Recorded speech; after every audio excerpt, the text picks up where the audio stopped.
You get what you think about. You get how you feel, whether you want it or not. So if something happens which causes you to feel vulnerable or insecure, and you continue to focus upon that, so you keep that feeling active and alive within you, it doesn't matter how loud your words become or how secure they begin to sound. How you feel is your point of attraction. So creating, if you're wanting to be deliberate about it, is affecting the way you feel. And many would say, well, I can use words to affect the way I feel. We agree, in time. You can speak something often enough that in time you can come to believe it. What you believe is such an important basis of your point of attraction, because a belief is just a thought you keep thinking, and a thought you keep thinking is a practiced thought. A practiced thought becomes a stronger and stronger and stronger vibration, and law of attraction is responding to the vibration of your being. Now, we began here by acknowledging that you are source energies in physical bodies, and we want you to understand that that part of you, that non-physical part of you, is a point of attraction also. In other words, law of attraction responds to everything indiscriminately. And what law of attraction says is that which is likened to itself is drawn. So who you are from your source energy perspective is an expanding, eternal being who is pure positive energy. A being who has, through life experience, come to focus upon the best of all conclusions. Do you sort of get what that means? That means when you look into any environment, you look for that which you are wanting to see. Because from that broader non-physical part of you, you understand that whatever it is you are giving your attention to activates a vibration which becomes your point of attraction.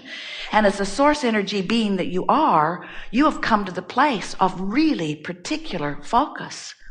That's why that which is the source within you, from your physical perspective, you would call goodness beyond verbal description. You would call it the good force or the God force of the universe. And we want you to understand that there is no bad force. There is not a source of evil. There is not a source of darkness. But if you find yourself focused upon something that is not a vibrational match to this expanded version of becoming that we all have become, then you may develop habits of offering vibrations that are so off from this source of pure positive energy that you may be experiencing a diminishment of that. And we would like to say to you that any diminishment of that which is pure positive energy is what you call sickness. It's what you call confusion. It's what you call darkness or badness. It's a diminishment of that which you have come to be. All negative emotion is an indicator of exactly that. No matter what the degree of negative emotion you might be feeling, it always means the same thing. It means in this thought that is accompanying the negative emotion, there is a vibrational countenance that is so different from who you really are. And as law of attraction is responding to both aspects of your being, the source energy aspect and the point of view that is focused here in this body, sitting in this chair, having this thought at this time. And as law of attraction is responding to both vibrational aspects of that which you are, you can feel the harmony or alignment or the disharmony or misalignment. You can feel the allowing of who you are or the resisting of who you are. You can feel whether you are letting yourself be who you really are. You didn't come here in this physical format to be tested to see if you are worthy of that alignment. You come from that alignment, and most important, you add to the becoming of that which is really you. You out here on the leading edge, exploring these extraordinary contrasting experiences, are giving birth to rockets of desire that are responsible for the expansion of the universe. And you knew that you would do that when you came. And not one of you felt uncomfortable about the idea of coming forth into this physical experience, because you knew that the contrast would serve its purpose just as it was supposed to. You knew that it would inspire you to the new idea. And further, you knew that when the new idea erupted within you, that the source within you would take hold of that new idea, give it its undivided attention, and that law of attraction would then immediately begin to respond to that new idea, which would be responsible for the expansion of the universe. Do you get how that works? Do you understand that everything that you see around you was once a thought, an idea? And as it was thought upon more, it began to take form and shape until what you call this real life manifested reality surrounds you.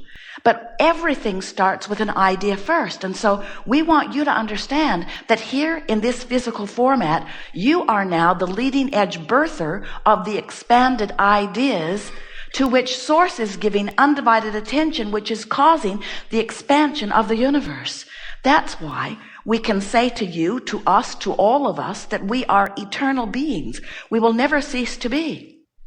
So all of that is just fine, and whether you know about it or not, it's still just fine. And whether you consciously acknowledge it or not, it's still just fine. The expansion of the universe is a done deal. In other words, it is something that will eternally happen. And you will contribute to it mightily, whether you consciously acknowledge that you are or not.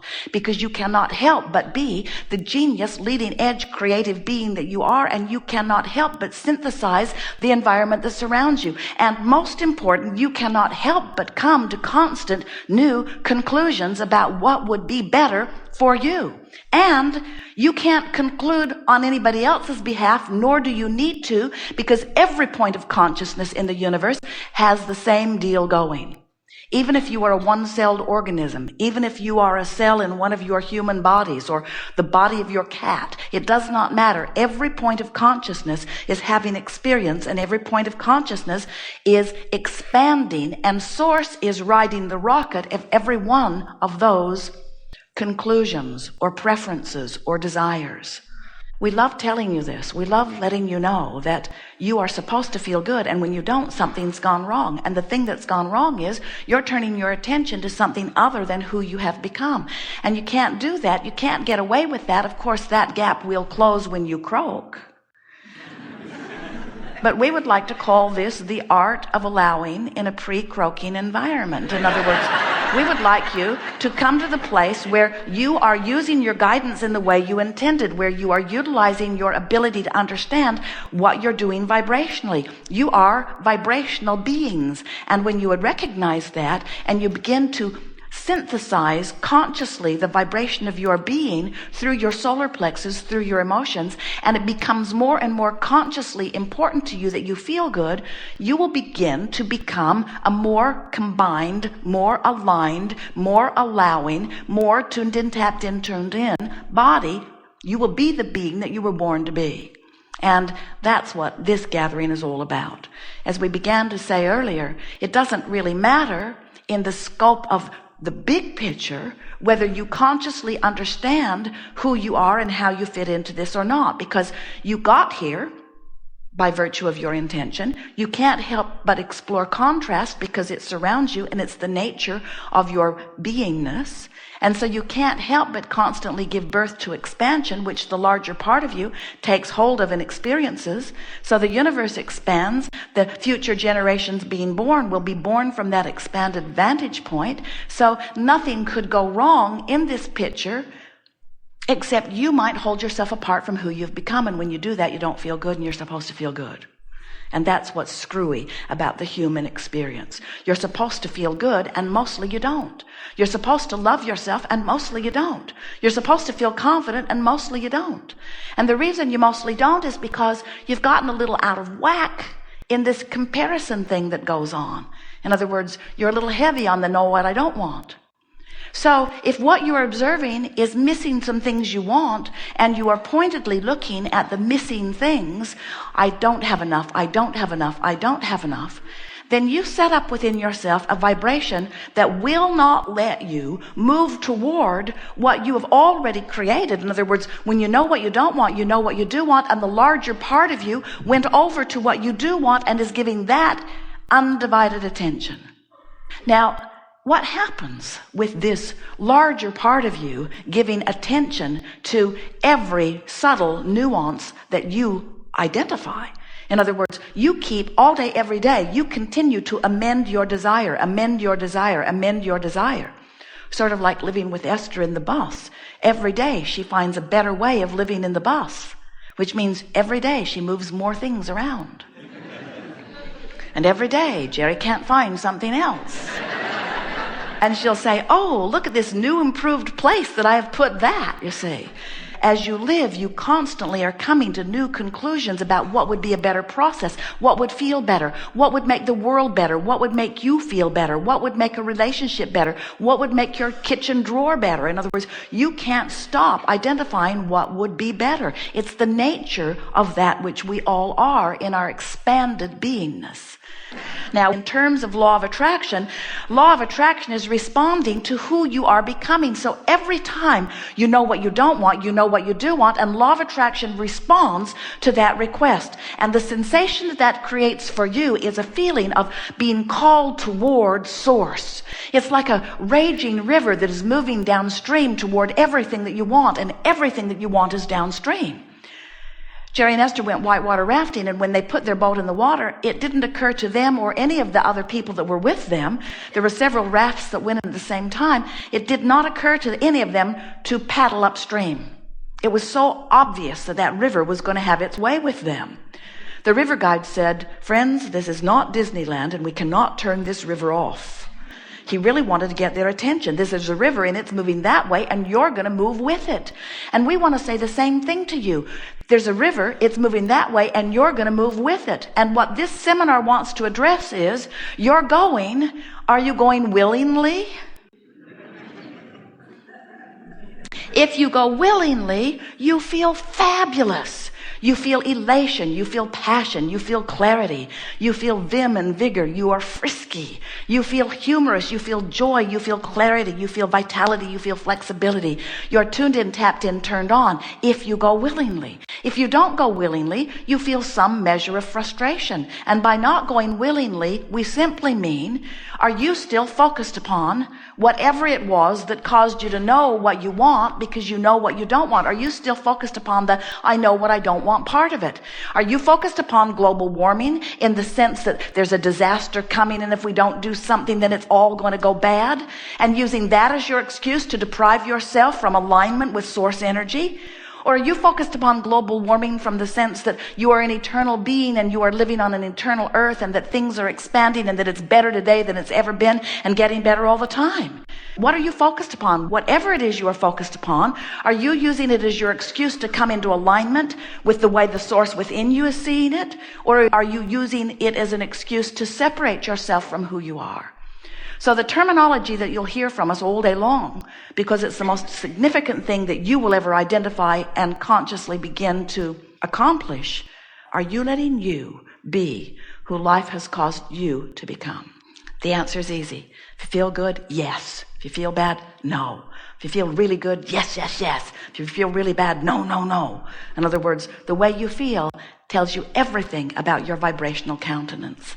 And your vibrational countenance is worth knowing about because it is your point of attraction. And when you get crossways of who you really are, you don't feel good. You don't feel jealousy or disappointment or fear or insecurity or anger or any form of negative emotion, because you are living in a competitive world and someone out there is competing and getting your resources. You don't feel negative emotion because you are being deprived of something, because you can't be.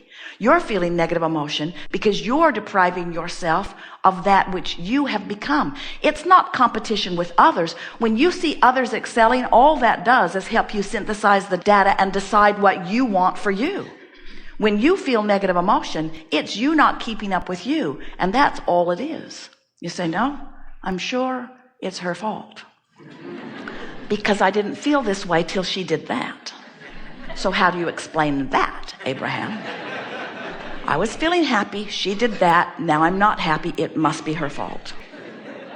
And we say, you're looking at something that's got something activated in you that's different than what the source within you is thinking and seeing. In other words, when you see the world through the eyes of source, you feel wonderful. When you don't feel so good.